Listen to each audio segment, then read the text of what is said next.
little low volume. A little low, but Yeah, I can adjust it on my end. he also talks softly, so. yeah. Just note that what you hear out here is not what's going actually out on the thing. Okay. That's fine, but I just need to hear them when they talk. That's the big challenge. Yeah. Okay, I'm waiting for YouTube to actually start its stupid stream. There we go. Renee, what's your hard stop? 12:45 or 1:45? No, to 2 o'clock. Okay. You don't need time in between? No. Okay, YouTube should be going. Let's go live. What's up, YouTube folks? Hey, guys. They're only getting a picture of Daniel right now. So Yeah, say hi, Daniel. I believe. Hello. Not Renee. Phil. Kevin. Hey, what's up, everybody? Like, wait, I did set this thing to mute, right? What's I'm gonna this? stick that out there, do that there. YouTube is being stupid. Or Or not. Daniel and If If we're live. It doesn't sound like we're live. If we're live, YouTube is awesome. I said start at 1. Eastern. Yeah. Oh, there we go. It is live. Okay. It is live. We're live on YouTube. Okay, all recorders. Recorder 1's on, recorder 2's on, stream's going. All right. Fade to black, stand by.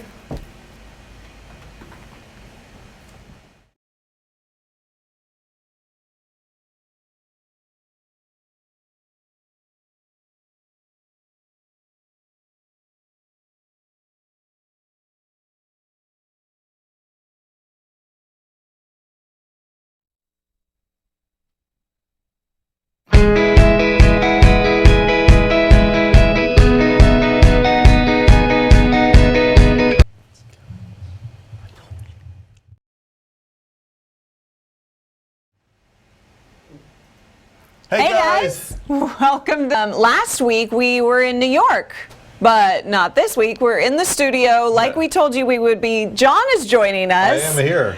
And we are in for all sorts of fun. But we are everywhere. We are in the studio in Dallas. Omnipresent. But everybody else, where are you guys at today?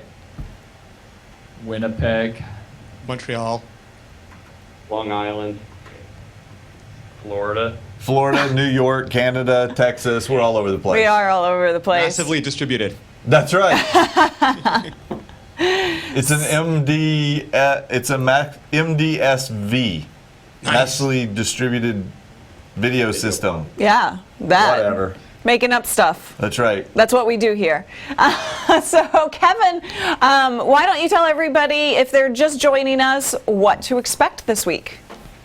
Well, week 2, which is technically week 3 because we kind of take a week off in the middle from our active weeks. But topic 2, week 2, is dedicated to mobile apps. And we're talking about apps all week. You know, why do they cost so much? Or why do the free ones cost even more than the paid ones? Because they sell us on upgrades. We're talking about disappearing apps as well, which I know is a sore subject with a lot of folks these days, especially since we have such a fresh example in the demise of Google Reader upon us. That was my little rant. Was that a jab at me there, Kevin? Because I went on a rant. No, with that? all of us are living about it. I mean, I'm losing sleep. I'm like, I don't. Why do I have to change? Why couldn't Google just keep it open? They spend all this money on April Fool's Day videos, and they can't just keep Google Reader. Take full blame because, you know, anytime I go to a restaurant, and I'm like a creature of habit. I discover items on the menu that I love, and that's what I always come back for. Without fail, that is the one menu item that'll get killed. And, I had the same Google, issue. I love the Google Reader, now it's dead, so I'll take the blame. Thanks, Kevin. But it's not just food for me. It's like normal products. Like you find a deodorant you like, so they kill it off. You find a toothpaste you like, they kill it off. Everything. If I like it, it's destined to be gone. All right, so We should be afraid because Kevin likes us. That's not a good path for us. we're going to get a little bit back on track here, guys. So, Phil, maybe you can chime in here. You know, what was the consensus about trusting apps and downloading new ones and all of that stuff? Have you seen anything from the commenters that you want to bring into the mix? everybody keeps focusing on Google Reader like it's the only app ever to have been killed off, and it's really not. And I think it just goes to show how much of a short-term memory we have for this sort of stuff. And we'll complain about it when it happens, but then, it's going to happen again, and it's going to happen again, and it's going to happen again. So it's either you do as much as you can to lessen those pain points, or you let it drive you nuts. Fair enough. Renee, you have anything to add here? Yeah, I mean, it's a really complicated formula because, especially with mobile apps, we used to pay $30 for a little yellow sticky notes app, and now we don't even want to pay $1 for a game anymore. But, developers have to earn enough money to keep making the stuff, so they can either try to charge a lot, in which case they get pushback, or they can structure their business hoping to get bought out by a big company who may or may not care about the product to the extent the developer did. And it involves us. I mean, we have to take some personal responsibility for this, and it involves the developers, and it involves the general ecosystem. And it doesn't look like it's going to change because there's not a huge amount of viability for really expensive, really long-term apps anymore.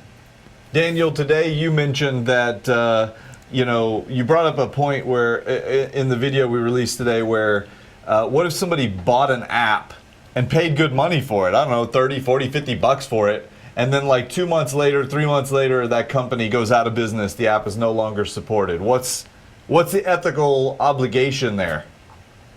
Yeah, that's a real tough one. I mean, this whole field is new, and so we're still working through that. It's almost like a new concept of investing money into apps and ecosystems, and then what obligation, if any, the developer has to that consumer.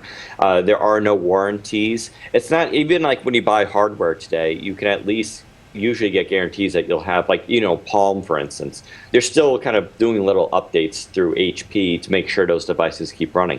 So you get that in the hardware end, but with software, it seems to be they could just shut it off and that's it.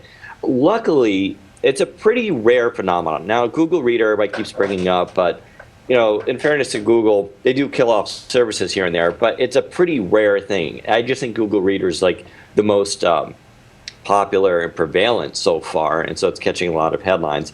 But luckily, this has been kind of a rare thing. What you see more often are third-party developers stopping their apps, which leech on to, say, first-party services. And that stinks. It's a bad thing. Like if you lose a Twitter app, but it's not like Twitter died itself, so you can find an alternative. But it's a tough issue. It's something that we're going to have to probably come to grips with as we go further down technology. But ultimately, we're dealing with technology, and that's about progress. And progress means things have to die off in order to go forward. And that's just going to be the reality of it. And if you can't take that risk, then you shouldn't be playing with the game, I suppose. That's just outrageous. Progress? What? Well, we keep talking about today, but so we just need to clarify something for anyone who's not watching live. Oh, yeah. We are recording this early in the week, not what we will do from here on out. Why are we doing that? Well, we're doing that because you're going to be traveling. On the road. Yes, you're going to be traveling. Somebody else is going to be traveling. Yeah. Everyone's traveling. So we had to record this early. So when we say today, we're talking about day 2 of this week, mobile apps. But in the future, you guys know that you'll be able to join us live on Fridays.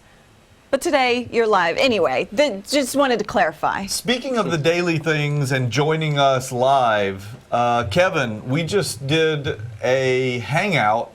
When was that? Yesterday? Yes. Tell us about that. How that went. It was good. We just talked about our day 1 content. Went through some of the questions that people were leaving into the article. And same thing right now. It's day 2 as we're recording live. So for anybody in the chat room, and even if you're watching this late, the conversation doesn't stop. So people should jump over to Racing to the App Grave, the Dead, the Zombies, and the Parasites. And That's Derek Kessler. Deserves all the credit for coming up with that. Who did that? It was all Derek Kessler came up with that. He's our Mobile Nation's managing editor, and he's been doing an amazing yeoman's job of getting all the posts up every day, and he fixed that title late in the cycle. Derek's actually been hitting it hard in terms of efficiency and getting all this stuff out. He's been working.